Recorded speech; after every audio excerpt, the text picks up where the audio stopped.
Right. Well, good morning, friends. It's a great opportunity welcoming all of you to join in this webinar on waste management and climate change.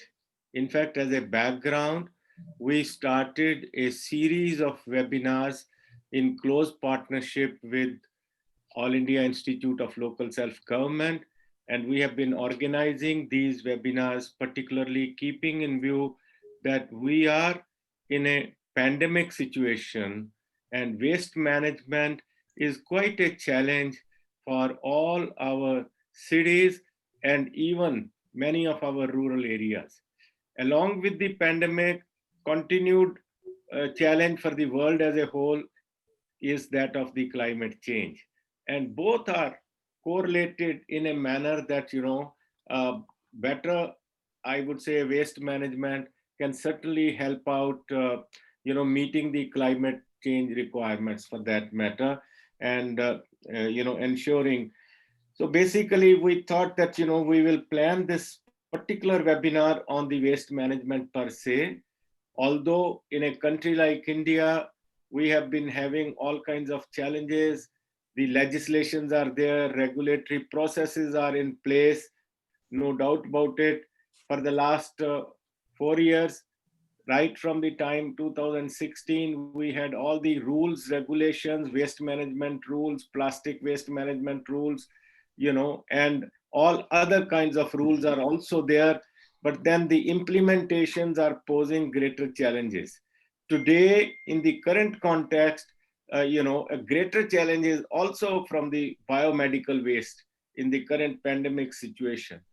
So therefore, as a matter of fact, when we planned this webinar, we did feel that, it should really give us an opportunity to have a good discussion on the subject and see how, for example, governments at different levels, I would say scientific community also at, different, can contribute to this entire challenge of waste management. There are also, I would say, other stakeholders, even I would say financial institutions can play a very vital role. Businesses can also play a very vital role in this process of waste management because waste management will involve, I would say principles like 3R, reducing, reusing, recycling, and perhaps I think looking at the whole process of the circular economy per se. So with that end in view, we are indeed very, very happy that we have a very distinguished panel today. We have Dr. Sunil Herat from Australia. We also have Dr. Ram Tiwari from the UNSCAP and Dr. Sunil Pandey from TERI. In addition, of course, we do have, Dr. Luthra coming from the Guru Nanak Dev University, Amritsar, and a young scholar, Mr. Sajib Mahanta from an NGO called Finnish Society. I would like to make a beginning with, Dr. Sunil Herat. Dr. Sunil Herat continues to be an associate professor in the university in Australia, and he is also managing master's program in the environment and waste management. He is connected also with the United Nations Center for Regional Development, which as a matter of fact is focusing on 3R and circular economy. And the currently, of course, there is a series of webinars being organized by the United Nations Center for Regional Development, which is actually in progress now, half the way through. Two webinars have already happened. There are another 4 webinars that will be happening. The idea mainly is that the Asia Pacific region faces bigger challenges for that matter. And we certainly would like to address them by actually equipping the local governments and higher level governments and other stakeholders in this regard. So I'd like to invite Professor Sunil Hera for his presentation. He is actually going to speak mainly on the waste management and climate change on the circular economy approach, basically. And I think that's a good start that we are really making for that matter. Thank you very much, Dr. Singh, for that introduction. And thank you so much for inviting me to this webinar, because I had the honor of meeting Dr. Singh during the 3R forum. He has been he's a very active member in the 3R forum. I think I met you last year as well. I want to thank you for inviting me to make the presentation. I'll try to share my screen now.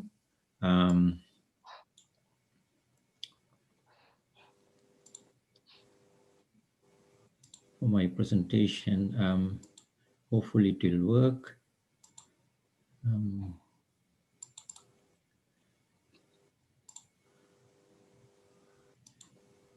Is that visible, the screen?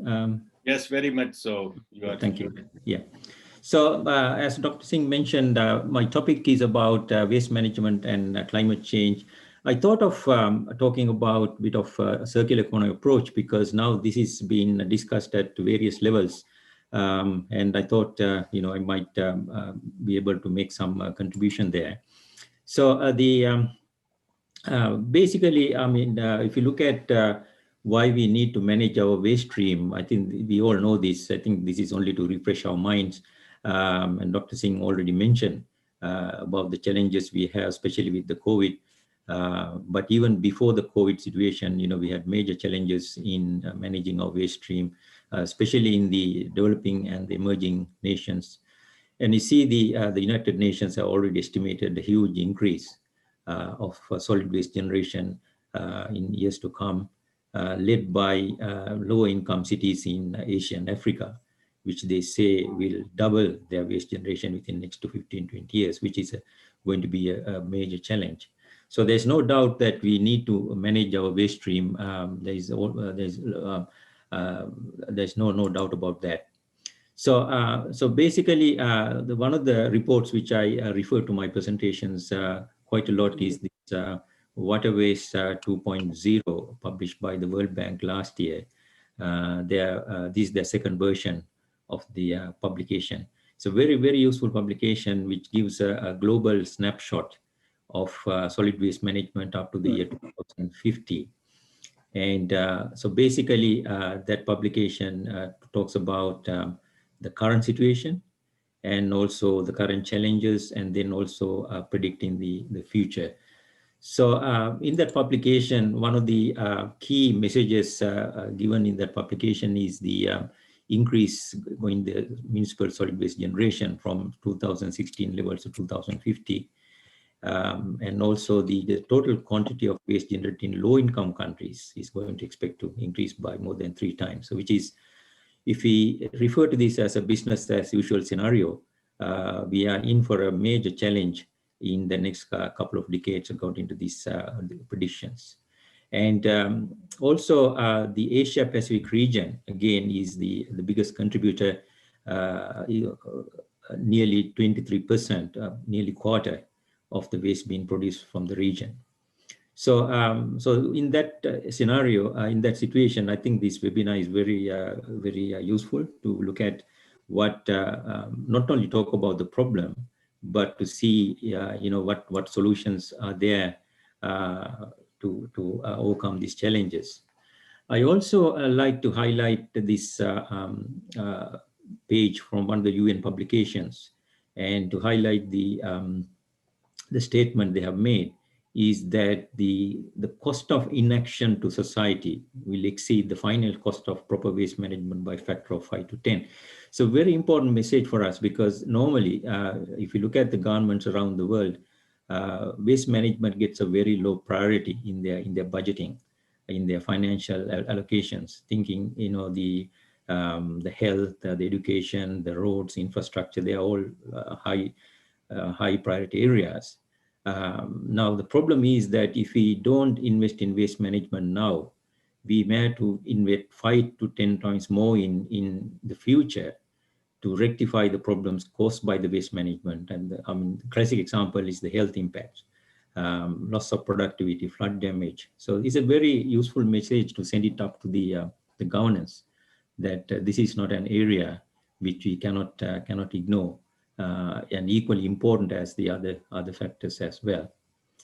So looking at the solution itself, at the moment we all talk about the circular economy as a way to move forward.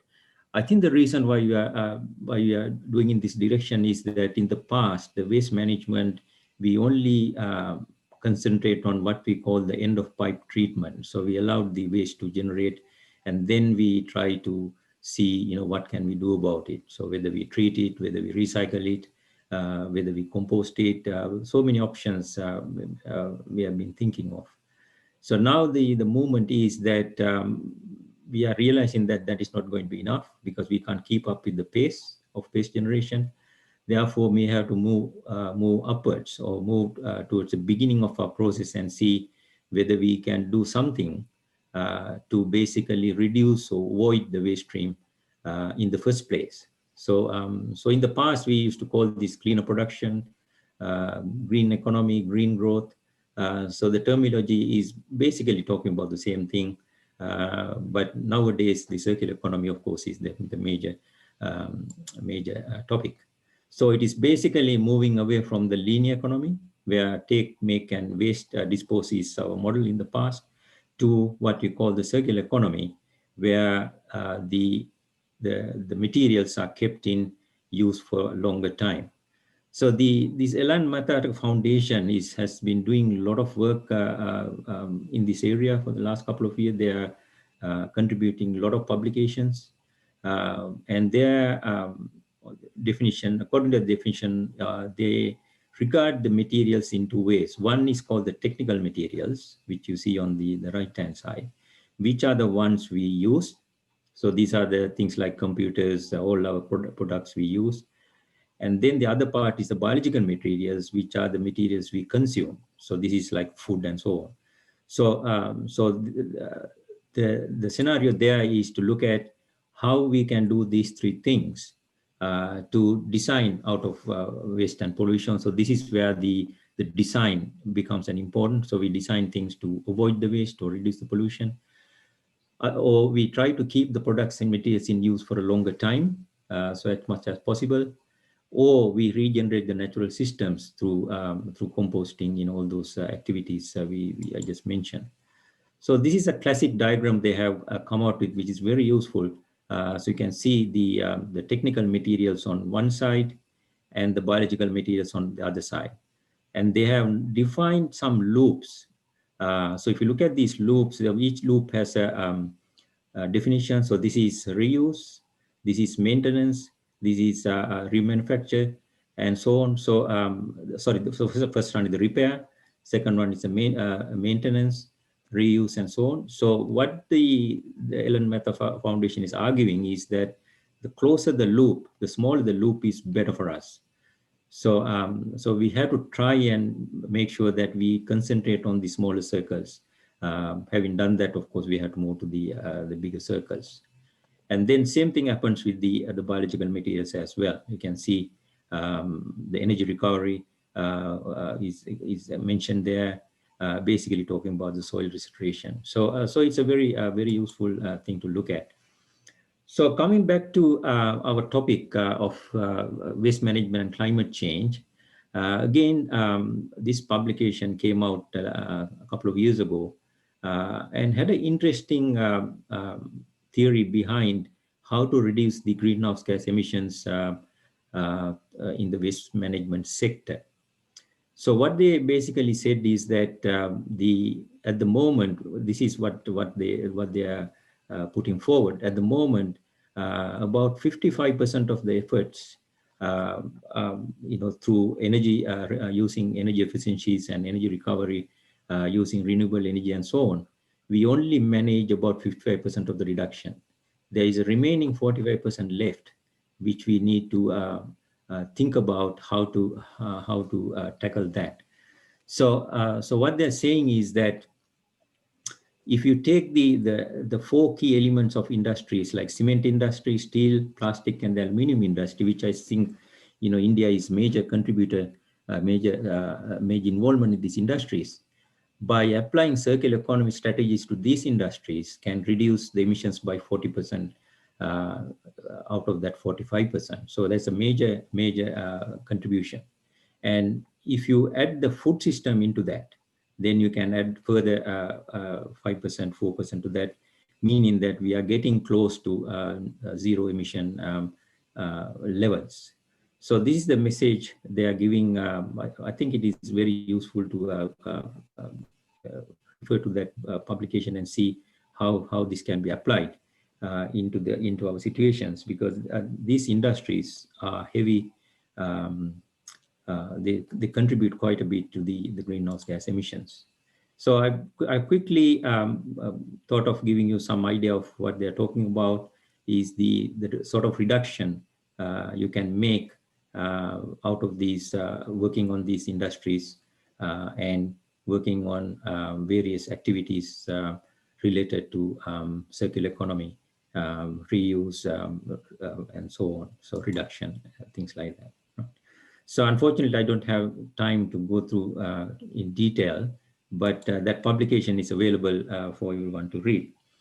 Then I quickly want to talk about a few other challenges we have. The plastic waste issue is a major challenge, especially after the COVID situation.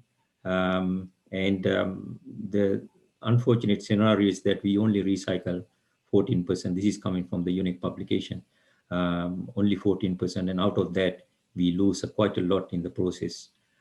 So we are very low in the recycling range. And as you know, the Asia Pacific region is, if you take the top 10 countries with the plastic issues, the top, out of the top 10, 8 of them are in our region.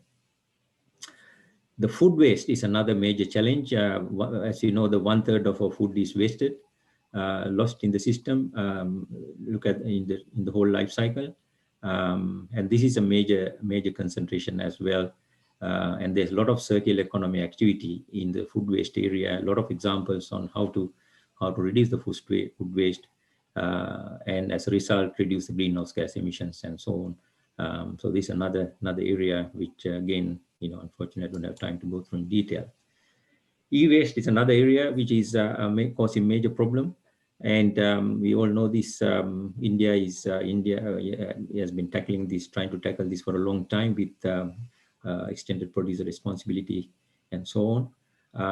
So this is not going to go away from us, because the newer designs are coming too quickly for us to tackle this problem. The disaster waste is a major problem. This may not be,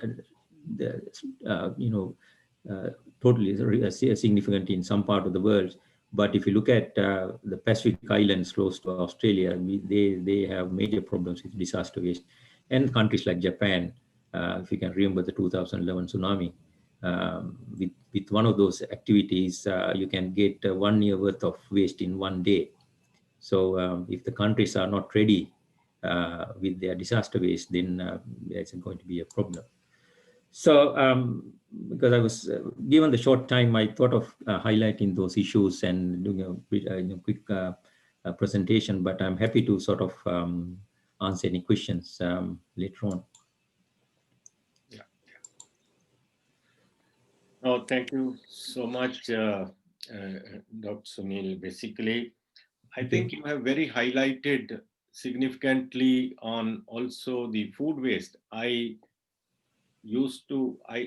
There was a publication which was brought out somewhere 20 years ago on what they call cradle to cradle, and this was one publication by William McDonough and Michael Brongard, 20 years ago when they brought it out. They really highlighted and they said, waste is not waste, waste is food.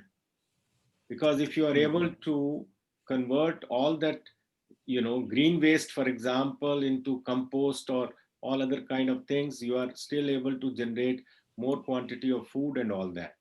So one of the question which is there, which I think I like to ask you, of course, you have highlighted various sectors of the industry. You mentioned about plastics, you mentioned about aluminium, you mentioned about steel and all that.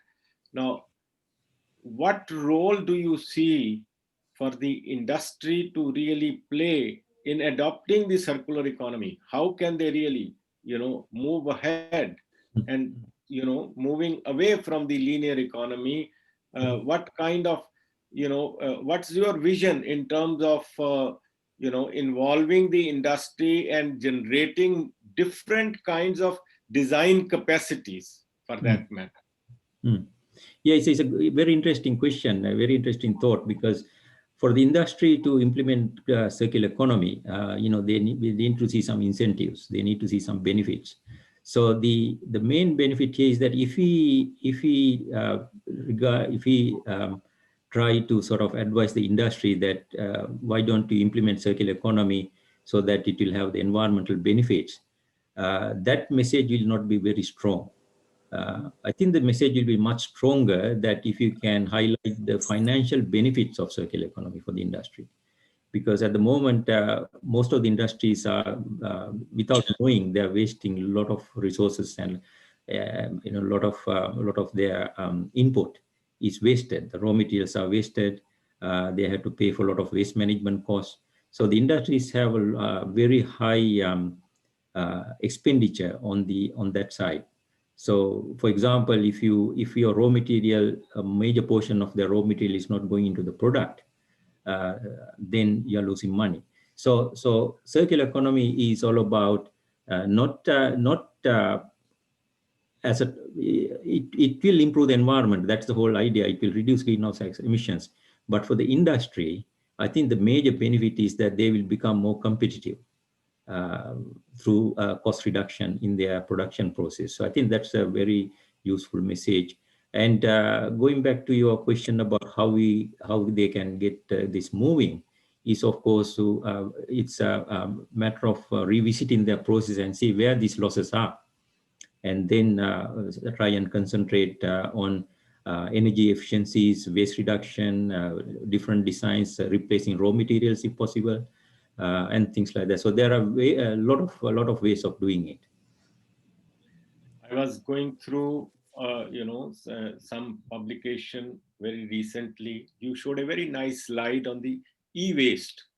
You know, we have a very major challenge so far as e-waste is concerned in India. And I was reading an estimate by one of our Federation of Indian Chambers of Commerce and Industry, where they said the recovery of gold from the e-waste itself is almost for $1 billion, Mm, mm, basically that. mm, But all is a question of how you really address the whole challenge of using that scrapped waste, you know and recovering those resources from that, yeah, basically. So correct. yes, you are right. Basically the future is lies in the circular economy. We have to really start thinking, how do we really you know uh, fasten this process as soon as possible. But perhaps I think your messages are really great. Thank you so much. We'll be in touch. I think there'll be some questions later on. We'll take it up. Thank you Okay. very much indeed. Thank you Yes. very much. I have the pleasure and honor of inviting Dr. Ram Tiwari. As a matter of fact, presently as an economic officer in the UNSCAP, but Dr. Ram Tiwari has been dealing with the issue of waste management, and working with the several countries in Asia and the Pacific in this regard. And they have implemented, UNSCAP has implemented several projects in this regard for that matter.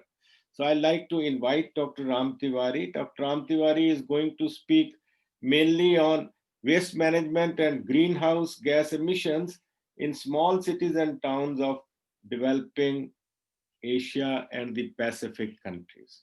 Dr. Ram Tiwari, please. The Thank you floor. very much. Yeah. Thank you very much for the introduction, Dr. Singh.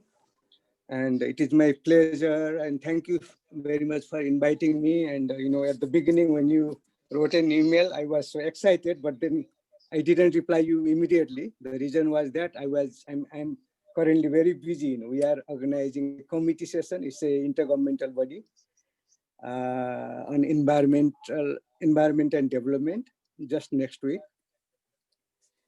But anyway, I'll try to present our work and my experience a bit. Maybe okay. Please, yeah. Yeah. We are able to see your So screen. when I say, yeah, yes, I can see. Yes, thank you very much. So can I move to second slide?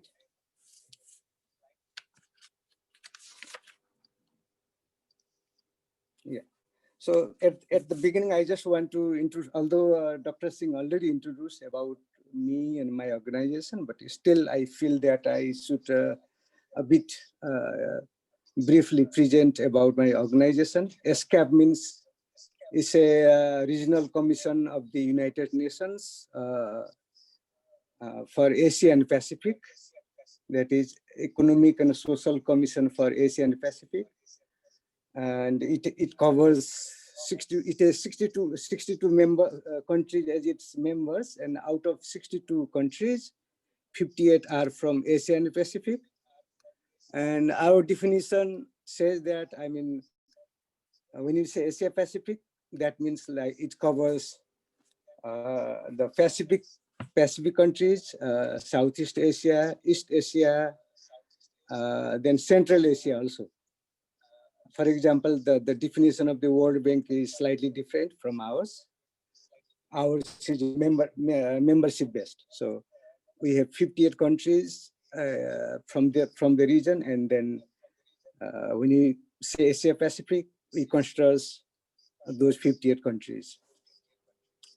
And our work is mainly to foster sustainable development in line of the 2030 agenda, also to organize policy dialogues, provide technical assistance, capacity building work, research and the publication work, and also about to enhance or strengthening regional cooperation through intergovernmental process. Just now I mentioned that Committee on Environment and Development we have next week is one of the intergovernmental process where we invite experts, government experts mainly from Asia and Pacific, and they come and they discuss in different areas their issues, as well as the issue paper prepared by ourselves,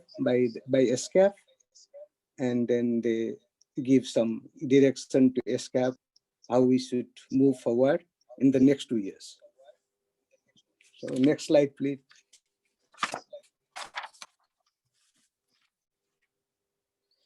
Actually, the data I'm presenting is organization and waste generation in Asia Pacific. Here, the waste part is, I have taken data from the same publication that Dr. Sunil also took. You know, yeah, and then of course we all know that urban population in Asia Pacific region is already more than 50%. And we estimate that by 2050, it should be nearly 2/3 of the people living in cities in Asia and Pacific. And based on our studies, together with UN Habitat, small and medium cities and towns, which is home to nearly 55% of the urban population. And then, of course, the small and medium cities are largely unplanned. They have several problems, and they are the cities in developing countries, mostly. So as Dr. Sunil earlier mentioned that worldwide in 2016, the 2.01 billion tons of the solid waste or municipal solid waste was produced. And in terms of the Asia Pacific region, it should be 0.91 billion tons per annum. The data presented by Dr. Sunil was slightly different because I think he considered East Asia and Pacific, to my understanding, not the whole Asia Pacific, but it doesn't matter. So In any case, our situation, Asia Pacific situation, is grave, and especially, if you see the chart on the waste composition, certainly organic waste has the large share, and that is especially in the low income and middle income countries. Has that share is highest. Nearly 50% of the total waste is organic waste, which is slightly higher than that of the global average. Of course, then there are other waste. Yeah, of course, plastic waste is also, yes, it is also, I should say, yeah, so nearly 12% in the least income countries and low middle countries, and whereas in Asia Pacific as well 13%. It is almost same globally. The composition is almost same. Yeah, let's go to the next slide.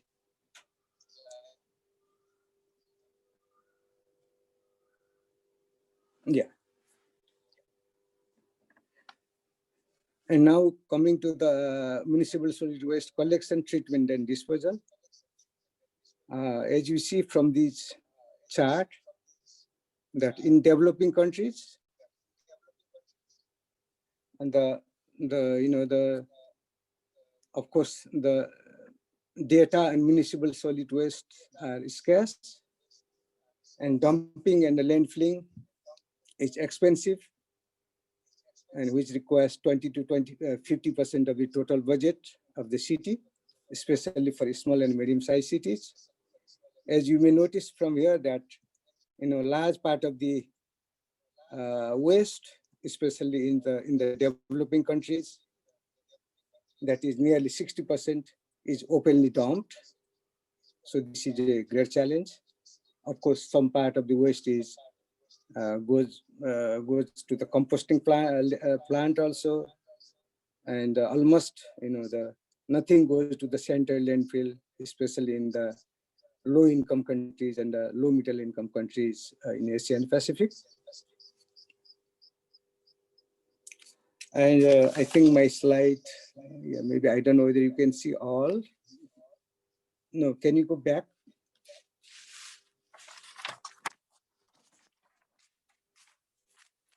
And at the same time, I just want to slightly link the waste with greenhouse gas emission. Of course, Asia Pacific region emits nearly 60% of the global greenhouse gas.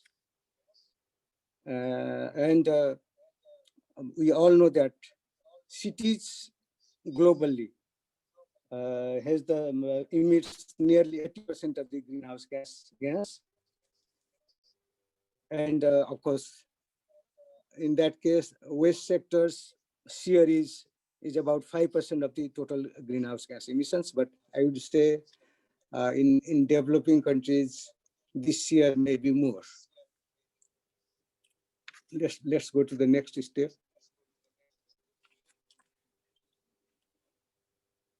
Yeah. So I think all of you are very familiar. Of course, Dr. Sunil mentioned earlier about the circular economy. Of course, I think these are, I would say, more or less similar things. And still, reduce, reuse, recycle, and recovery is very important. And with that, we can, not only have some environmental benefit, but economical as well as social benefits.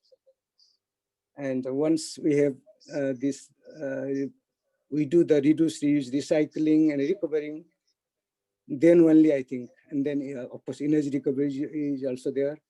Then only the remaining amount should go to the control or central landfills. Okay, let's move to next slide. Actually, as Dr. Singh mentioned earlier, we have been working in the area of the solid waste for some time. Until, I mean, from 2007 to 2018. And recently, of course, our focus is more on the plastic waste. Yeah. So based on our experience for small and medium-sized cities, we implemented integrated resource recovery centers. Of course, our focus here is largely urban waste and for small and medium-sized cities, and also the focus on the organic waste. So ESCAP, together with Waste Concern, worked in Asia Pacific regions, especially in a few countries. We did some feasibility studies, and we promoted some integrated resource recovery centers, which means it's a physical facility where significant portion of the waste can be processed in a cost-effective way, in approximately to the source of generation and in a decentralized manner. Yeah, so this Integrated Resource Recovery Center, IRRC, uses the concept of 3R. Of course, okay, we can move to the next slide. Yeah, so this is just where we worked. I wanted to just mention briefly, so maybe we can skip this one now.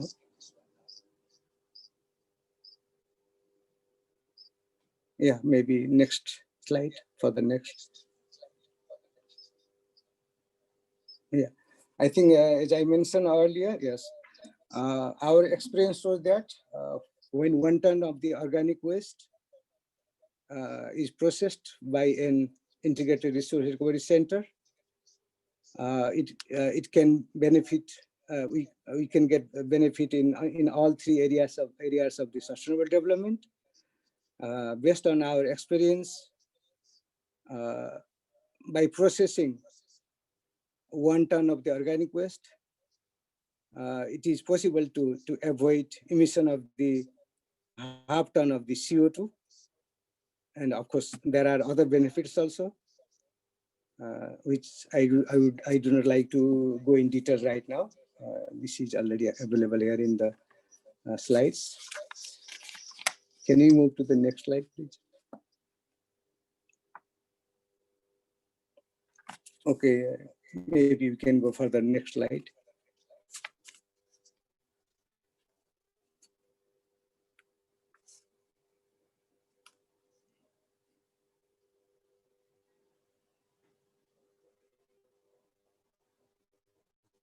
Next slide.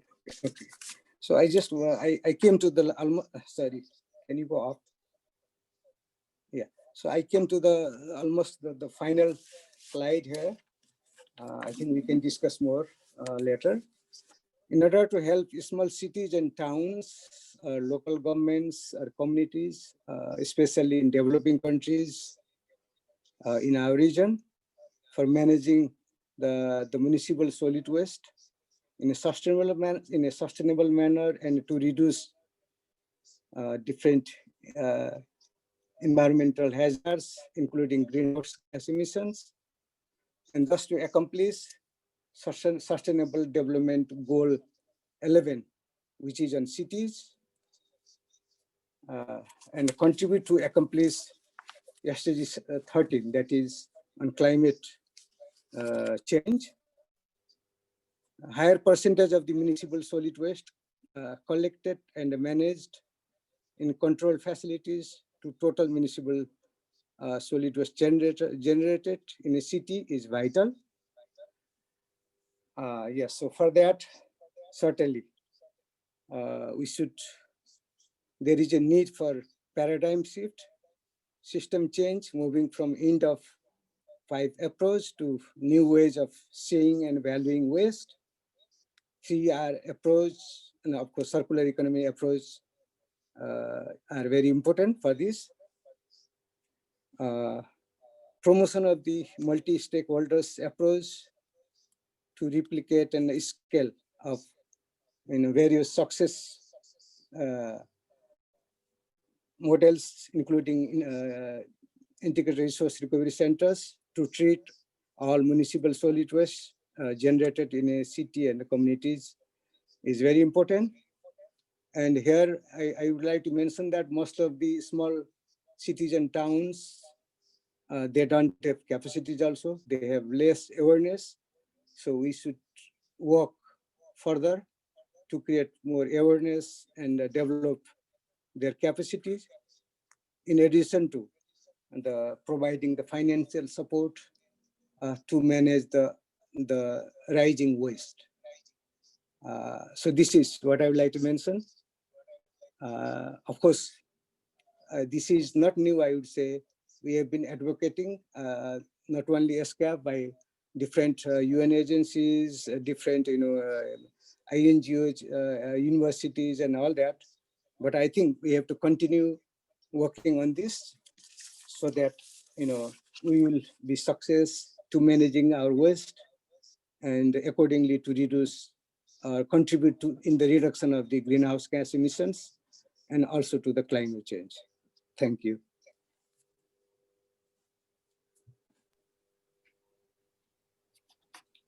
Thank you very much, Dr. Ram Tiwari. I think one of the highlights that you mentioned in the way forward was capacity building and also providing the financial support to the local governments. What kind of role do you see in this regard for, I would say that academic institutions, or for that matter, even non-government organizations in building the capacity also of the people themselves? Do you see there is a role for that matter for for creating awareness, building capacity in terms of segregation of waste properly, then its transportation properly? You segregate the waste, but then the person who comes to collect the waste can dump it together. So what kind of capacity building areas do you really foresee for that? Well, I think that it depends on whom we are dealing with. Of course, when you deal with the mayor's example, of course, firstly the mayor is the leader of a town or city, so she should know what are the benefits from the management of for properly managing the waste is very important, because unless she understands, things may not move perfectly. So here, of course, there is a role to create awareness, as well as to give some training to the city technical officials, because small cities may not have the perfect manpower dealing with different areas. So I feel that there is as far as the NGOs and then academic institution or even the UN agencies are concerned, our role is more, creating awareness role, like we can work together, to develop training modules, and even we can post those on the website or maybe online training. We can conduct online training also. Have you got any training modules that you have? Yes, we have some training module on the waste management that, as I mentioned earlier. In fact, in my last slide, which I didn't show, there is a address, website address. So that may be useful. Of course, awareness creation and capacity building are very, very important. And of course, as far as the finance is concerned, we think that, of course, international agencies like UN, of course, we cannot provide any financial support, very well. I think NGO also same thing, universities also same thing. it could be, so in that case, we should have the multi-stakeholder partnership. We should try to build partnership with the central government. Of course, there should be very good coordination and cooperation, understanding between central government, of course, if there is a state government and the local governments. With keeping the politics aside, we should, everybody should work together. And wherever possible, we should try to involve the the international financial institution like ADB. But ADB also has some limitation. They may not go so much in depth. They will deal maybe largely with the government. So, but I think we should have some plan or some project ready, prepared, and then through central government, I think we can approach to the financial institutions also as required. Like, for example, when ESCAP promoted, this integrated resource recovery centers, as I mentioned earlier, 10 integrated resource recovery centers. And of course, for that, we got money from Bill Gates and Melinda Foundation some time ago. And so that was a very good opportunity for us. And then we work together with the central government and local government to implement, to select cities, provide trainings, and establish the integrated resource recovery centers. And later we hand over to the governments. Of course, as I say that these integrated resource recovery centers, they are running well, but of course they are not really profitable. If you look from the profit aspect, from economic point of view only, then there is a problem. But we have to look, from sustainable development point of view, economic, social, as well as environment. When you, when you understand the value of the environment and social, then I think in totality they are very useful, of course, to reduce the waste, and of course they will contribute to although as I mentioned earlier, just maybe about 5% in the global in greenhouse emissions, waste sectors series, it looks about 5%, but I think it is not small. And then I think that today's this seminar, give some knowledge for us also to work more, focusing on the how to manage greenhouse gas emissions and others. Yeah. Thank you so much indeed. I think excellent presentation. In the list of our most distinguished speakers, our next speaker is Dr. Sunil Pandey. Dr. Sunil Pandey is the Director, Environment and Waste Management Division of the Energy and Resources Institute, TERI, in New Delhi. And Dr. Pandey brings with him, I would say that, a lifetime experience of working in this sector. And he is going to speak mainly on waste management in smart cities. I would even say waste management for making cities smart, whichever way you really look at it. Dr. Pandey, I think the floor is yours. Sure. Thank you, Dr. Singh, for a very kind introduction.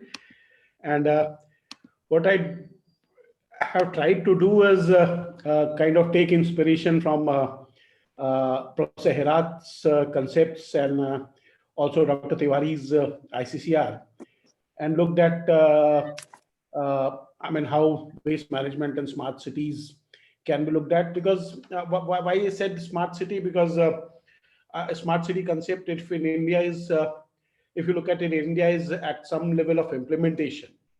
Some of these cities are being planned fresh, and the real opportunity lies in the cities which are being planned fresh and being planned and being implemented in order to decongest existing cities and also create economic opportunities. And that is the basis of this presentation. I'm not using much numbers because Professor Herat and Dr. Tiwari has already given you overview. So when we define smart waste management in smart cities, how does it look like? Smart waste management as a key, because if the city has to claim that they are smart, then among other urban functions, transport, power, uh, forest, urban forests, this waste management also has to be smart. Achievement of efficient management of waste is therefore one of the main challenges if waste management has to be smart, especially in the context of developing countries, because we know, I mean, the population grows very rapidly here, and by the time you plan and try to implement, the population has already gone beyond your planning projections. So that's a major challenge. And desired goal for this exercise is to create cities which, though at this point of time look little difficult, little aspirational, but looking at cities which are landfill-free cities essentially, which, I mean, in order to maximize its resource use, adopting circular economy principles, as Professor Haraj said earlier, would try to reduce its dependence, because we all know by our own experiences that how difficult it is to locate new disposal sites in the city nowadays, or even waste management facility for that sense. And so, in addition, I mean, if you are diverting waste from landfill, essentially, uh, you're also resulting in reducing greenhouse gas emission, because what landfills are in waste management systems one of the most intensive greenhouse gas emitters, and thus a city would be climate friendly. So components, what would be the typical components of this such waste management system? Smart storage and collection, where, I mean, in this era, there are a lot of IoTs and sensor-based systems are being planned, and I'm sure a smart waste management operator, there are certain waste management operators in India as well and elsewhere, which are bringing in systems which are which requires less and less human intervention and more automated and more sensor based. Uh, Efficient transportation of waste, efficient processing, because developing countries, as you saw in the data earlier, one of the major challenge is the amount of food waste generated, which comes to close to around 50% in most of the cities, and also high moisture content, and you don't want to transport this moisture content uh, to long distance in cities, the water to essentially water to long distance. So efficient processing of such waste, especially closer to source of waste generation, minimal disposal and maximum utilization, which was already flagged by our two earlier speakers. Real-time data on above aspects to take informed decision, and in addition, incentive for waste recovery and disincentive for waste disposal, which, though in some way is already there in a lot of cities and countries, where, I mean, incentives or disincentives like landfill tax essentially dissuades people to or operators, waste management operators, to utilize landfill for waste disposal, and thus creating a situation where waste can be waste is not seen as a waste, and waste is seen more as a resource. And what me and one of my students have tried to do, these figures look a little crude, but forgive me for that. We tried to look at options which would integrate some of these into one common facility. And this, also resonates well with concept of ICCR. Uh, why, I mean, integration is required for waste management at all? Because what we have seen is when we are looking at past projects which were implemented in India and failed for some reason or other, we realized that most of these cities were looking at a particular technology, for example, either incinerator or a biogas system, large biogas plant, and they thought that once this system is implemented, it will solve all their waste management problem. Which didn't happen, because waste is not homogeneous; it's a heterogeneous material, and composition changes, varies. So naturally, and all these technologies actually are not exclusive. I mean, they are not designed in a manner that they take care of all waste you generate. So naturally, technology failed. Traditionally, solid and liquid waste still have been dealt separately. Liquid waste goes to sewage treatment plant, and solid waste goes to waste processing, and or if waste processing facilities are there, or otherwise disposal to dump sites. Segregation at source, though improving, but still there's a lot of scope for achieving higher segregation rates in India. And no efforts for utilization of inerts. Though, I mean, in 2016, we came out with construction and demolition waste recycling rules, but cities are still in process of kind of installing construction and demolition debris recycling facilities. So, I mean, there is large scope on how you integrate such system. And if you look at technologies which have worked with some degree of success in country like India, uh, include basically composting. Composting, if you can kind of address the demand of compost which you produce, and if you can successfully dispose the compost which you produce. Biomethanation certainly has evolved a lot from the earlier days. Now we are looking at, earlier we started with heat application of biogas back again in cooking. Then subsequently, we started looking at power generation from biogas in a larger plants. And now still attractive incentive, which is promoted by government, is to modify this biogas, further enrich this biogas to 90% or more in terms of methane, and use it as a compressed biogas, mostly for transport fleets in the cities. Or, I mean, if transport fleets are not there, then other industrial uses. Sewage treatment technologies are fairly standard, and they're not major challenges except for ability to operate them in a most efficient manner.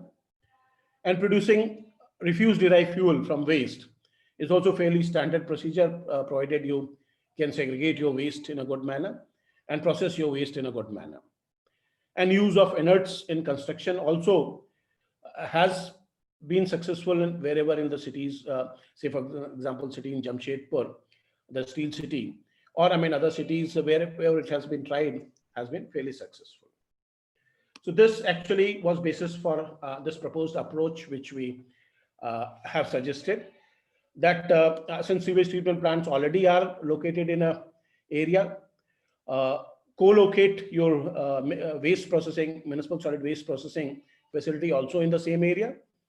And this is, I mean, we kind of looked at two scenarios. One is, say, for example, option one involving power generation.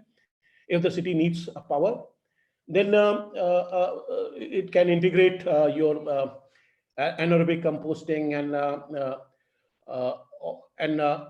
the RDF which you process to a power plant where it can produce power. And in this, if you see, there's the option of managing segregated waste. If you segregate waste, whatever waste can be segregated at the top has to be managed in a segregated manner. And whatever mixed waste you receive, whatever still is not segregated, is refined further into various components, which you can see. Primary component of that is RDF, and a lot of building material, construction material, which is coming out, ensuring that less and less is going to the landfill site. And the sewage, which is generated from sewage treatment plant, again, what we propose is that the treated sewage is used for anaerobic digestion process, so that there the water requirement can be minimized. Second option was, I mean, if the cities do, I mean, the approach is similar, but the cities don't require power, or I mean, want to save on putting a power module, because power module generally is most expensive in all these waste management systems. So what they can do is they can go till biogas. If they want to use it for power generation, fine. Otherwise, they can use it for thermal applications in the same complex, for drying the waste, for separating the waste, for producing RDF at lower cost. And main objective of here is to produce RDF, which is a fuel for industry or fuel for other interested buyers, and also produce inerts and recyclable materials for construction and recycling applications. The objective here also remains that less and less waste goes to the landfill. So proposed essential integration, what would it mean essentially?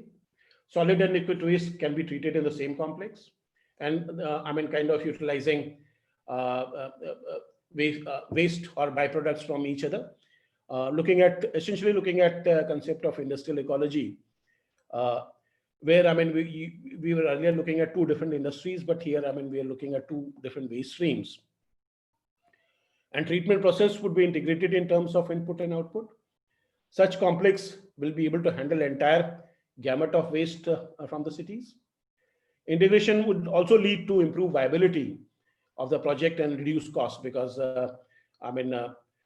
otherwise most of the cities face problem of even running the simple STP 365 days a year because of the high operation and maintenance cost, and also reduces the need for landfill space.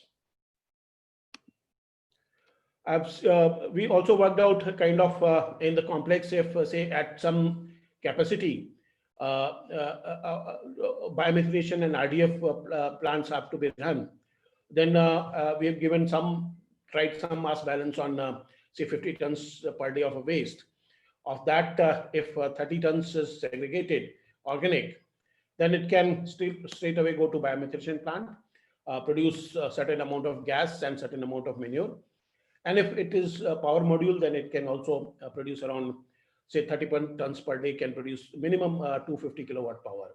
Though biogas technology is improving a lot, so this power generation also is increasing day by day, because we are progressively moving towards high rate biomethanation system, which are much more advanced than conventional biogas system.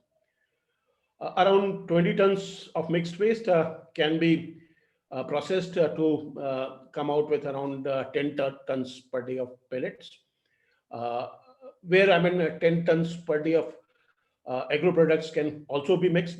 There's the option of processing this with, if there is agro residue available, then processing that with agro residues as well. And this can be sold if there's no power generation required, then it can be sold to industrial consumer. Why we say so? Because for biomass briquettes, there's already ready demand in the country. There are industries who find it much cheaper if they use biomass briquette than using furnace oil in their industrial operations. So, if you can control, important limiting factor here is you need to control the quality of your fuel which you produce. Essentially, the aim is basically to create landfill-free cities where all the waste streams are properly segregated, properly treated, properly utilized, and this is just an illustrative schematic, so that you get rid of such landfills which are almost always smoking, always on fire, and causing pollution. This is actually one of the landfills in Delhi. Dr. Singh would very well know.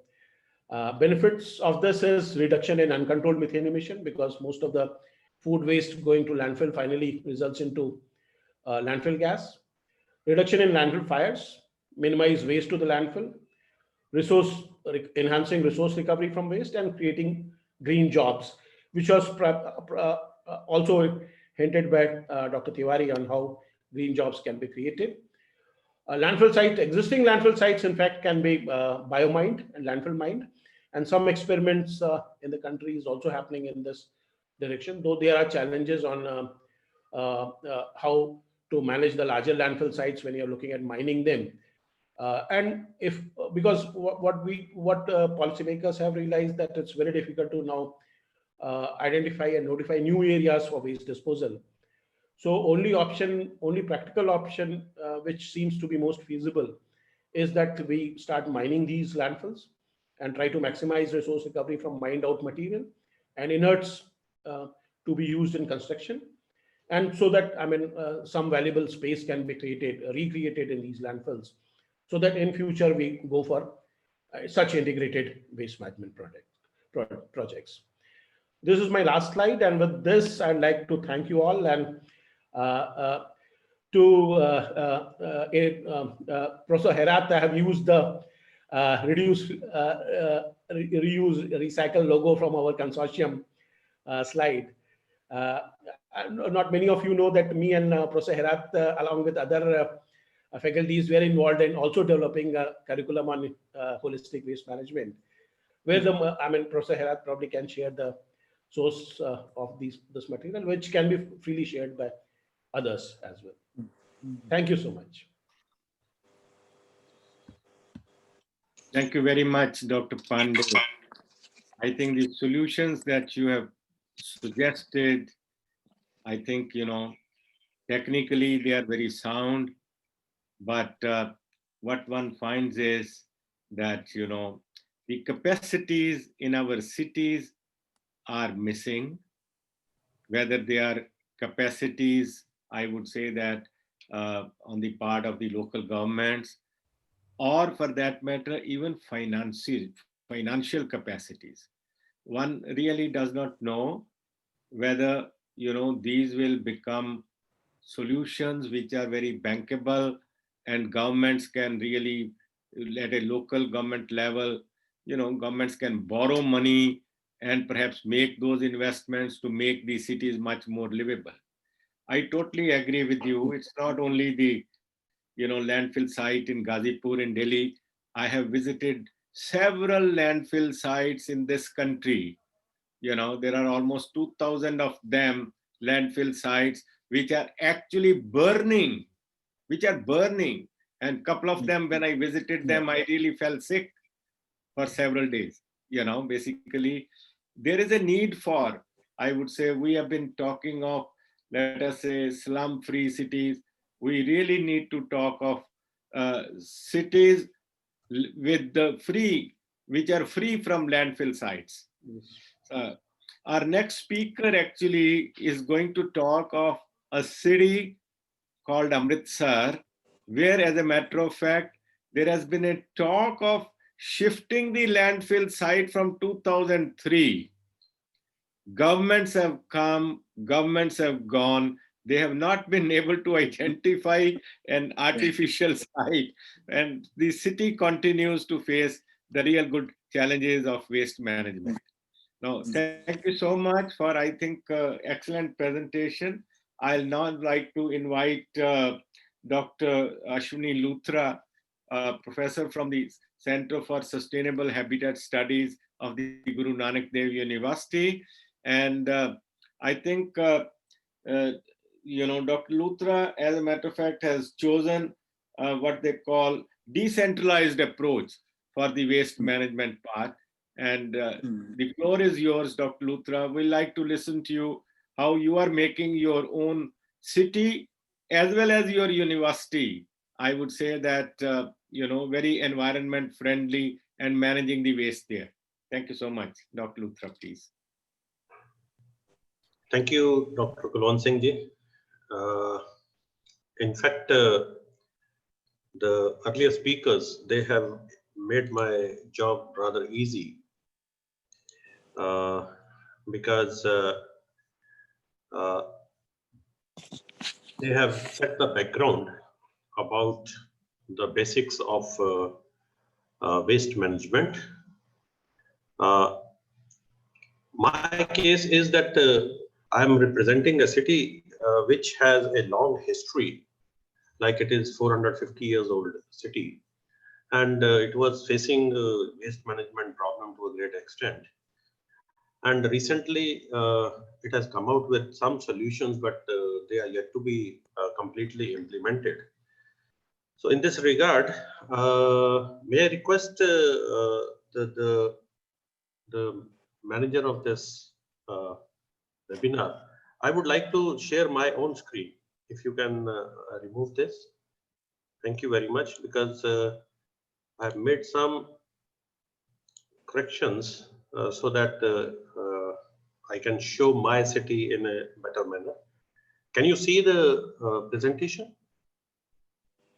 Yes, we can see, and kindly make it a full screen. Yeah. Thank you very much. Yeah. So the title I have kept is Waste Management decentralized approach in Amritsar city, I would like to start with the very basics of economics, because being student of economics, I am fascinated with this concept. These are called basic problems of basic economic problems. Like we have allocation of resources, and those resources, they have to be rationally utilized. So efficient use and rational use of the resources, that is a key. Once we get into any sort of problem, if we are not using the resources efficiently and rationally, then definitely the problems we are cropping up. And economic development or growth of the resources, that is another area where we need to dwell upon. And these three things, they give rise to these five basic problems of basic economic problems, I would say. That is what to produce and in what quantities, because these are the basic problems that are giving birth to the waste. What to produce and in what quantities. Then how to produce these goods, what technology that should be used, so that the waste is minimized, the pollution is minimized, the climatic impacts are minimized. Next is for whom the goods are to be produced, because you have very specific section for which the production is done, and that particular section itself leads to what kind of technology and what kind of product is to be produced. Then the next is how efficiently are the resources being utilized, whether all the resources available or whatever we are using, are they efficiently utilized. If not, then it is going to give us some problem which is known as waste. At the same time, is the economy growing? Because by the use of resources, if the economy is not growing, then probably we are not progressing. So here it is that this particular aspect, that is how efficiently are the resources being utilized, that is a key. Because if rational and efficient use of resources is there, in my opinion, the wastage would be lesser. My earlier speakers, they have conveyed about different type of waste. I won't dwell upon this.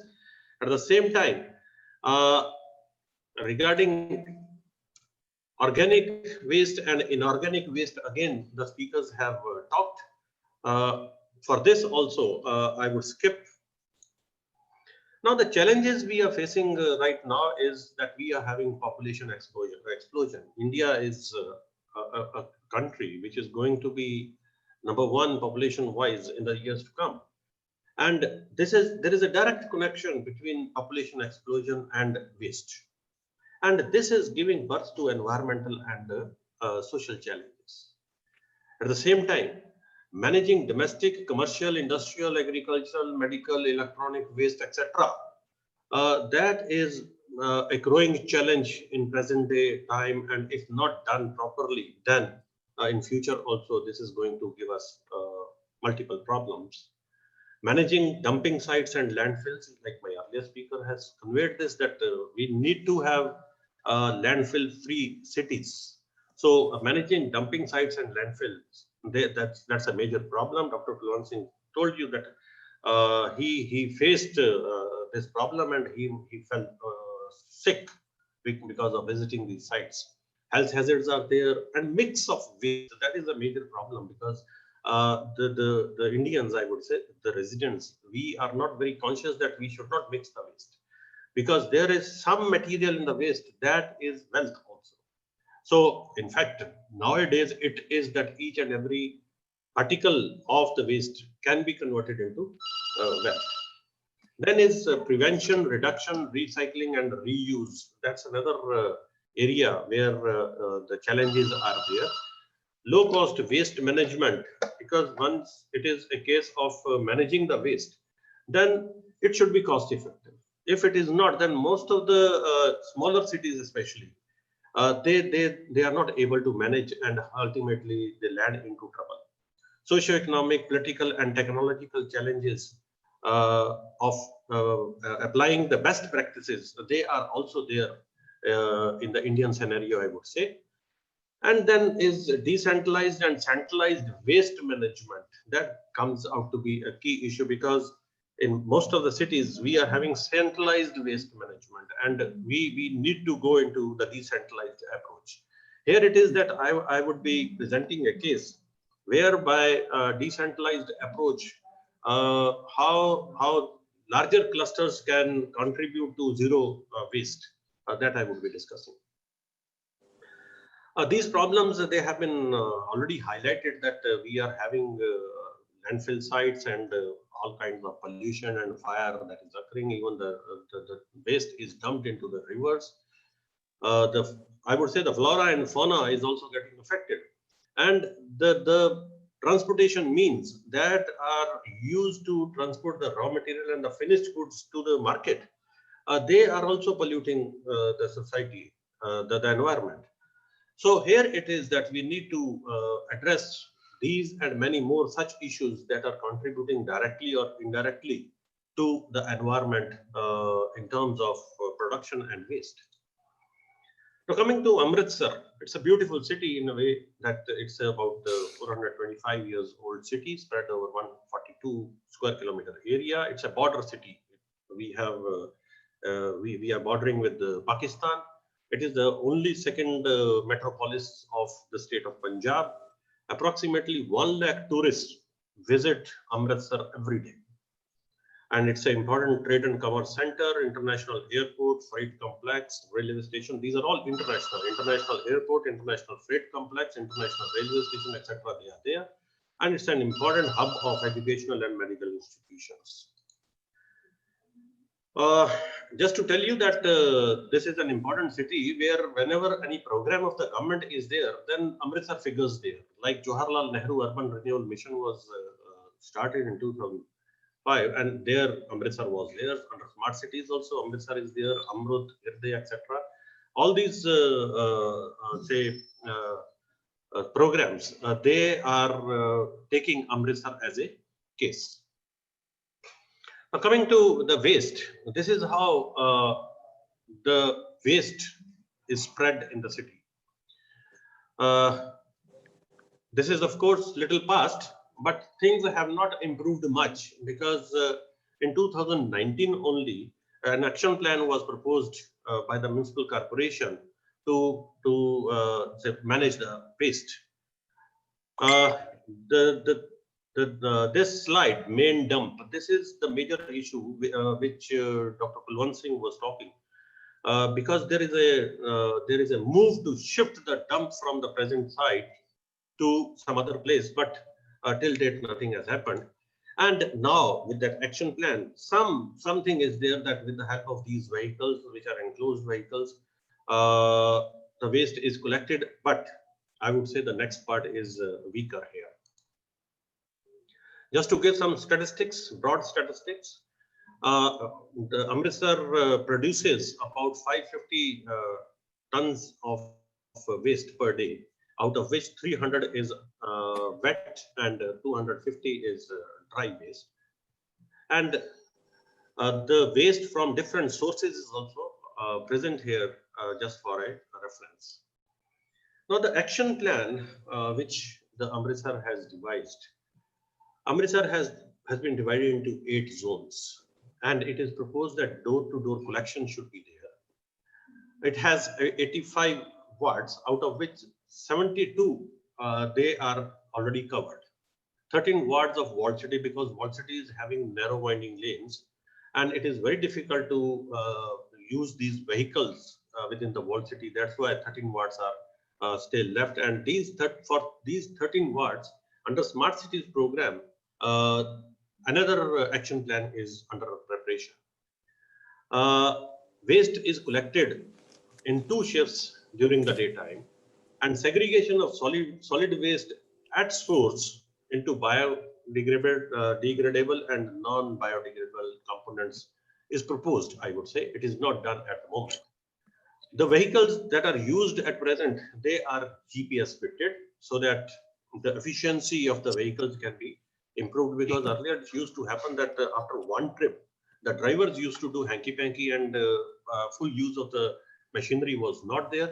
So now they are GPS operated, and from the central control, the manager is able to see where the vehicle is and how it is operating. Similarly, the disposal is through pits for composting, windrows, mechanical separators, recycling material to rag pickers and kabadiwalas, sale of plastic and refuse derived fuel. So these are the techniques proposed actually. At the moment, the whole thing is put to that landfill site, and they're producing energy. That was the proposal, but it has not come to the ground till date. Remediation of 3 old dumping sites, that is also proposed, and disposal of horticulture waste in the parks itself, that is proposed. So for that, 9 pits in major parks and 395 new pits for composting have been proposed. So this is where decentralized approach is now being followed. It is not now being proposed, I would say. At the same time, in-house processing of the wet waste generated in the colonies. These colonies are the bigger colonies, I would say, the bigger clusters. That is also proposed, and installation of waste to energy processing facility at the main dump. Dr. Kulwant Singh was talking. That is also proposed, and it is estimated that it will produce 11.5 megawatt of electricity. This is how at present the waste collection is being done, but you can see in some of the trucks, the truck operator is not doing justice to the technology applied. Similarly, this particular where my cursor is, this is an important corridor of Amritsar city, which leads to Golden Temple. You can see the technology applied and how the looks are. This portion of Amritsar city is no way less than any European city or foreign countries, I would say. And it has become a very important picnic and resting place for the local residents and the visitors as well.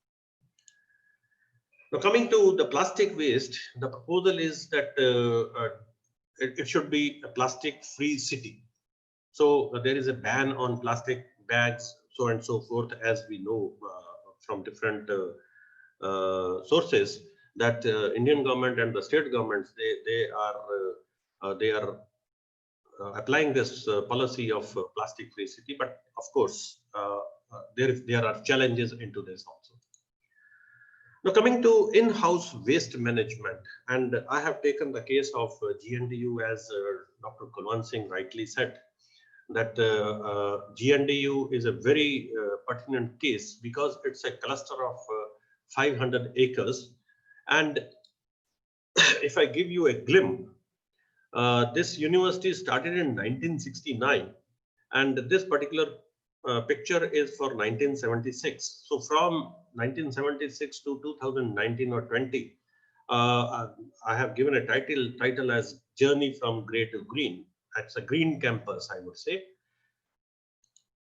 And the green initiatives that the campus has taken, that it has rich tree cover, green mobility and walkability is there, e-power is there, solar panels are erected, water management and reuse of water is also there, because we have a sewerage treatment plant. After primary treatment, the water is brought back to the botanical garden, and whatever irrigation is required there, that is done through this water. Zero waste campus. This is the point which I am going to make today. All the buildings are green buildings in a way that if you don't have electricity, then during the daytime we have sufficient light in the building, and cross ventilation is also very good. And of course, we have public participation. This I will make a case. Just to give you a glimpse how my university looks like. These are some of the parts of the university campus. A quick run over here, just for your reference.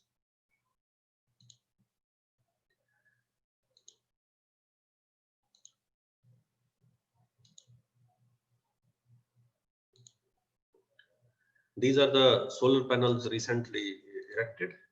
Now coming to the zero waste campus in particular, the technique followed is segregation and vermicomposting, where the dry waste on the campus, this dry waste is segregated. The solid waste produced is 2 quintals per day. 60% is segregated here at this location, and 40%, earlier it was that 40% of this waste, which is organic by nature, that was dumped at the main landfill site. But now university is having erecting or is installing vermicomposting shed, where all the organic waste would also be used. But still the practice followed was 550 kg of waste was wet waste was produced in hostels, canteens and residential area, 70% of which was sold to the dairy business, because the kitchen waste that acts as a fodder to the animals, and 30% of this will be used for vermicomposting in the times to come. At the same time, the university has erected or installed a biogas plant, which will be shortly in operation. So that way, the whole campus will become a zero waste campus. And in this light, I have a proud feeling to share with you that for 2 consecutive years, 2018 and 2019, the university has been reckoned as the second cleanest higher education institution in the category of government residential universities. And the public participation in the university is through the campus committee, which looks after different aspects, including waste in the campus. There is a landscape committee also, because the agricultural waste is also there, and how this agricultural waste is converted into compost, that is looked after by the landscape committee. Waste management committee is there, where the members are the residents and the technical staff of the university. Then the students clubs are also there, like Go Green Club, which looks after how the waste can be managed so that the university remains green, and different activities are performed here. That similarly, social service club is also there, and all these clubs are managed by the students themselves. So there is an involvement of residents, the staff, and the faculty and the students to make the campus zero waste and green. Now, preparing for climate change through better waste management is the message. The approach to be followed is that we need to find measures to reduce and manage the waste we create. Similarly, reduction and reuse of waste will help reduce pressure on the planet's natural resources. Similarly, potentially reducing emission of greenhouse gases created through mass production and burning of fossil fuel, that is another key. Then develop policies and structures to deal with increasing waste at the national, communities and the individual levels, so that we have an approach towards zero waste. For this, there are 5 points, 5-point approach you can say. Refuse what we don't need. This, of course, I have read, and that's why I thought I can share again, where we, as far as possible, we should reduce the generation of waste. So refuse what we don't need. Similarly, reduce without which you can't live. That is, whichever is the necessity of the life. For that, instead you have small packings. Maybe you can buy bulk so that the waste is reduced. Similarly, reduce what you can't reduce.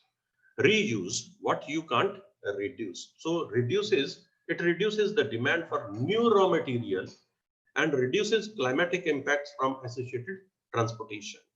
Because once you are bringing in the raw material from distance, then transportation is used, and vehicular emissions, they also contribute to the environment. Then recycle what you can't reuse. So naturally, if you cannot use something, then better is you recycle it. And lastly, recover what you can't recycle. So here, the message is to convert waste into another usable form. So these 5 point approach that may contribute to reducing the waste on the one side, at the same time reducing the impact on the climate change. This is what the last slide is, where we can say that we can change the game together. Thank you very much. Thank you very much, Dr. Luthra. There are very interesting findings. And I think I do remember that some of your buildings are also using solar passive architecture. As a result, you have a lot of light, you have a lot of air and all that. And also rainwater harvesting. Those are also the additional components of the campus, contribution of making the campus, I would say that very environment friendly. Yes, We have run out of time, but we do have one last speaker, a young professional, Mr. Sajib Mahanta. And Mr. Sajib Mahanta comes from the, Terry University, presently working with an NGO called Finnish Society, with which we have been partnering. The society has been also partnering with Waste Netherlands, basically. And I think uh, he has chosen a very interesting theme on sanitation waste management in urban India. This is one area which, as a matter of fact, is hardly touched upon occasionally. And I'll request Sajib to make his presentation. The floor is yours. Time is, of course, short. Kindly keep that in mind. Thank you, Dr. Singh, and good afternoon to all. Thank you so much for having me in the panel, such an distinguished panel, and I thank all the panelists for such an insightful presentations by all of them. They have all set up the base for waste management, and then I'm only presenting on sanitary waste management in urban India. So sanitary waste management in India is a silent issue, and it's kind of the Menstrual Hygiene Alliance of India has predicted that 121 million girls and women are currently using an average of 8 disposable sanitary pads a month. So when you calculate these numbers, the number of pads that disposed monthly is 1.2 billion, 12.3 billion pads are disposed annually, and 113,000 tons of menstrual waste is generated annually. So this is a huge number. But when you look at the waste management percentage share, the biomedical waste and the plastic waste holds a very little percent, but it is problematic because of the nature of the material. Most of the plastic sanitary disposable napkins that are available commercially are made up of plastic, SAPs, and also woven covers. So each woman, if they wish to change their lifestyle and they wish to adopt to a environmental friendly sanitary product, can save up to 125 kilograms of waste throughout the year, throughout their menstrual years. So disposable of napkins is a matter of concern, as I already mentioned, because of their high content of the non-biodegradable component. And in a report by WaterAid and MHAI, it was mentioned that it could take up to 800 years to decompose a single sanitary napkin. So that is of a serious concern. And there are no clear guidelines and laws for disposal and management of menstrual waste. I'll come to the guidelines and laws in the next slide. I was just kind of giving a brief background of why sanitary waste management is important. There's a lack of awareness and knowledge on the effects of disposal and the treatment for a complete range of menstrual hygiene products on the users and also on the environment. So the next question is then, how should we dispose the sanitary products that we use? What are the current guidelines and what are the challenges? So menstrual waste in India. So in theory, menstrual waste falls under plastic waste because of the plastic products that are being used to manufacture the menstrual pads, and also under biomedical because of the nature of the waste that is being generated. So, but in reality, menstrual waste is comes under the management of it, comes under the solid waste management rules of 2016. And CPCB has come up with a menstrual waste management guideline. And according to them, the best way to manage menstrual waste is by incineration. So the guidelines suggest that the menstrual waste that is being generated should be incinerated in one of the 215 or 220 biomedical incinerators that are available in the country. And also there is a rise in, people are talking about all these small incinerators that are present in school washrooms and also complexes where there are incinerators. But the problem with these incinerators is the temperature that they burn the waste. In the WHO suggests that it should be around 800 degrees for proper burning, proper incineration, but then without a proper regulation of temperature, it releases toxic fumes. So it also kinds of harms the environment and causes to change the temperatures in the environment and also cause for climate change. So some of the common practices for disposal of sanitary waste management are, I have already shown the disposal guidelines in the picture here. So these are the CPCP guidelines. So based on this, while we understand the problem statement, we in the lockdown period kind of did a small study amongst 240, we predicted 250 people would join for a sample study, but we got around 243 women. So we conducted this study through a snowball sampling method. And the overall objective was to understand the knowledge and the attitude and the practices that are related to menstrual hygiene in the urban settings, and also identify the enablers that could kind of ensure a sustainable menstrual waste management. So the research was conducted online through a primary data collection, through secondary and also through secondary data and desk review. We used a cross-sectional qualitative and quantitative questionnaire, and we collected data from 3 tiers, and tier 1, tier 2, and tier 3 cities of India. And kind of we wanted to analyze the correlation between these cities and how the menstrual choices differ in different cities.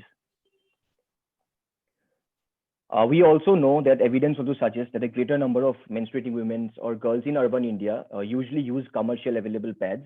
And this was also seen in our study that 68% of the respondents used a non-biodegradable pad.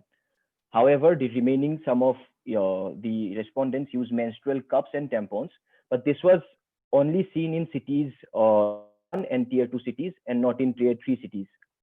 These commercially available pads that I'm talking about has 90% plastic and includes fabric upper layer plastic packaging, and also the plastic wings and the adhesive that is being used for the manufacturing of these pads. So in a world now where we are talking about fighting plastic waste, this adds to the ooze, and it's high time that we manage sanitary waste sustainably. With a large segment using non-biodegradable sanitary pads, it was imperative that we look at their willingness to shift to a environmentally friendly product. So we also kind of looked at the sanitary waste disposal and what they do with it. So we found out that around 45% use a separate dustbin with a wrapper to dispose their sanitary waste, while 43%, and that is a huge number, they dispose their solid waste with their own municipal waste, with their household waste. And only, I think, in 2 cities of India, Bangalore and Pune, have city guidelines for segregating sanitary waste with a red mark in it. Otherwise, or no other city has sanitary guidelines for segregation of sanitary waste. We were also seeing that 84% of the respondents were aware of the environmental and public hazards caused due to unscientific disposal of this sanitary waste, but still they used to dispose sanitary waste in the household bin. And it's mainly because sanitary waste or menstruation has been considered a taboo in our society. And so it's not been discussed. And so it's difficult to kind of also give technological solutions to it and the way people dispose their sanitary waste. So now when we look at the concept of disposal of sanitary waste or management of waste through a circular economy approach, we have talked about 3 Rs, and Professor Herat has also in his presentation talked about the concepts of circular economy. And so there's no need to kind of revisit them again. But then I would just like to say that now is the time where people are talking from a shift from 3R to a 12R. And we need to look at circular economy as a systems approach. And we need to see it as a system where it is led by design changes. It's a design change solution framework that represents better growth. I have taken the second point from Ellen MacArthur Foundation publication, and it says that around 50%, while we talk about energy efficiency and renewable energies, the climate change problem can be addressed. Only 55% of it can be addressed through energy efficiency, The remaining 45 needs to be addressed to fundamental changes in production and as well as consumption. So we need to look at it as systems approach, and we need to look at it as a system that is led by design change. So here is a consumer behavior towards circular economy. While we talk about circular economy, we hardly talk about the consumer acceptance of the circular economy models. So we talk about businesses to redesign their linear business models into a circular business model, but the consumer attitude toward these changes remains a critically underexposed aspect. It was also noticed in a research that there's a gap in addressing the consumer perspective towards circular economy, and a very little is known about the willingness of the consumers to shift to a model that is circular in nature. Ramani et al. Also in 2010 highlighted the demand for a research on the attitude and the motivation of the consumers to participate in these circular business models.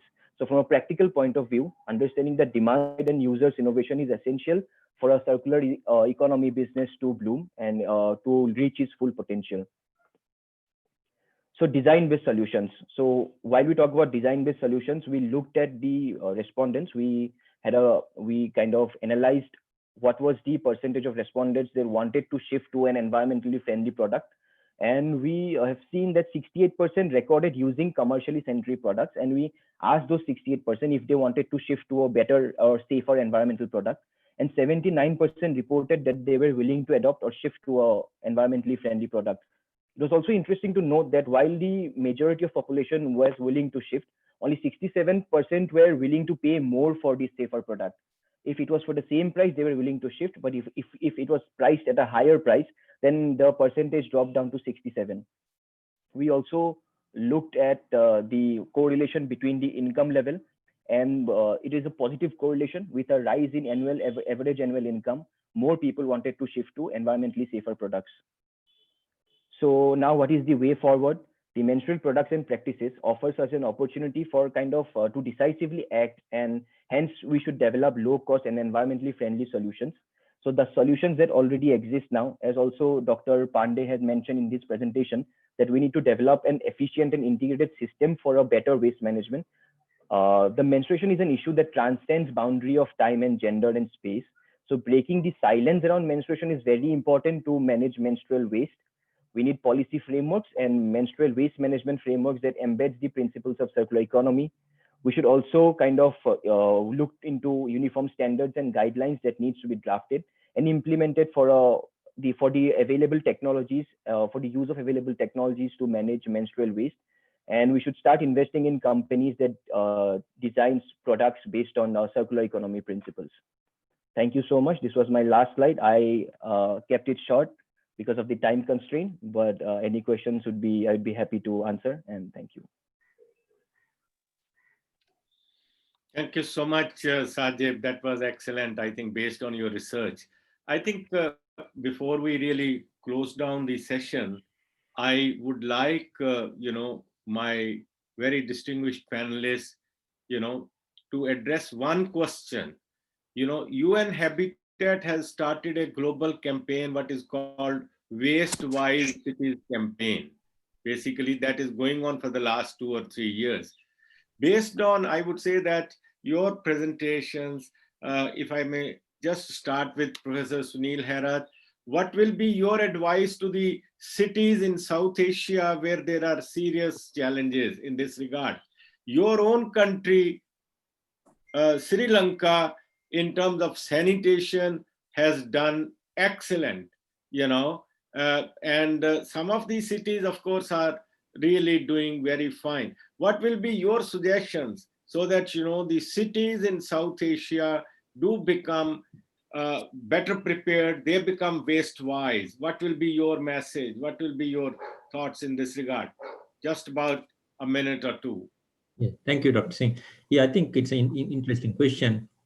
I think if I ask my opinion, the support from the government, the governance is very important here, because we need to get that message to the top end, and then get their blessing to move towards this area. So without the government support and the government realization of how important the waste management is, it is very difficult to force the players underneath at the bottom level to get things moving. I think that's a message I want to give.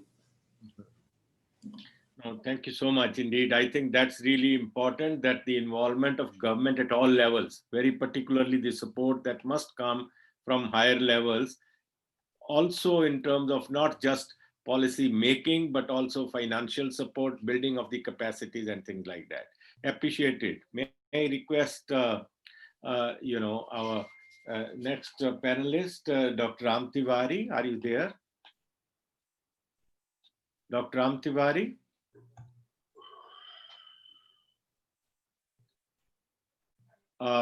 Can we then otherwise move on to Dr. Sunil Pandey? Sure, Dr. Singh. And my suggestion would be that, I mean, we all, through several years of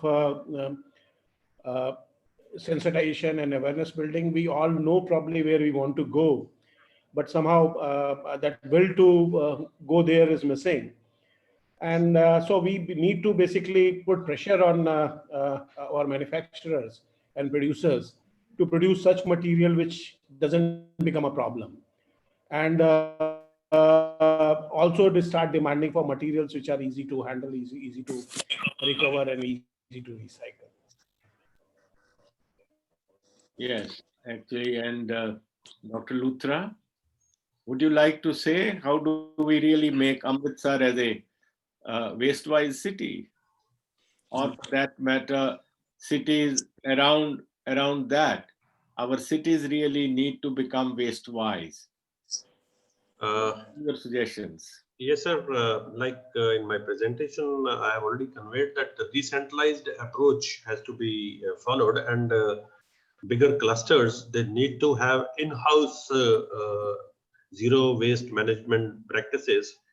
But at the same time, public awareness is very important apart from government intervention, because when we are trying to manage the waste, of course, government's intervention is required. But without the support of the people, it cannot happen. I was reading somewhere that in some country, the people refuse to take the toothpaste in the pack because we are not using pack. So if that packet we shun, and we are using the tube itself, then probably we are shunning the waste. So that way there are many such products where that packaging material is not required at all. So that way the public awareness is also required, so that public can come forward that we don't need this. Like once I go to the market and if I handle to carry the product, I don't say that I need a carry bag. So usually I carry my cotton carry bag. That way the contribution of the society towards waste reduction would be there, which will be leading to waste management itself. And at the household level also we can practice, and there are set practices now where the kitchen waste can be used. We are most of us now, they are say green aware citizens. So where are the plants are there, we can definitely put the kitchen waste as well. So to me it appears the decentralized approach and at the individual level is required at the moment. So community participation is required. Thank you very much. Oh, thank you so much. Actually, as a matter of fact, due to the pandemic, we are getting all our groceries through I would say Amazon and others, and Yes. the packaging material and packaging waste has certainly increased very significantly. Yes, But yes, sir. I totally agree with you that we really need to move on to reducing the waste as much as possible, and support of people, support of government as much is certainly required.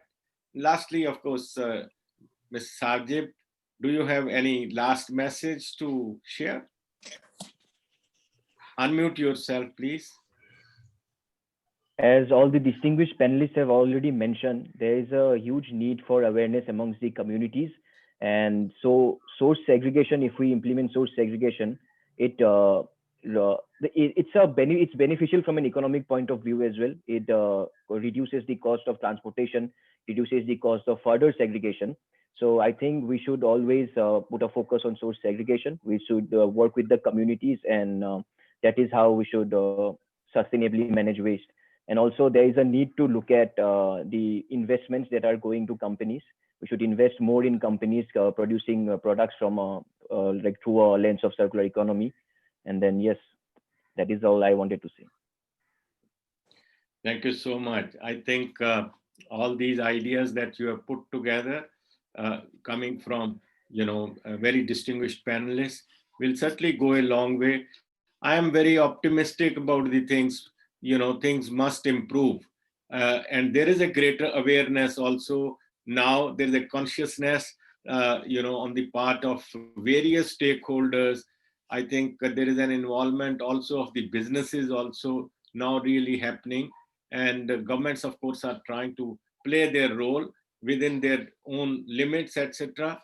But of course, it is, I would say that, if I may use the last word and say, waste is everybody's business.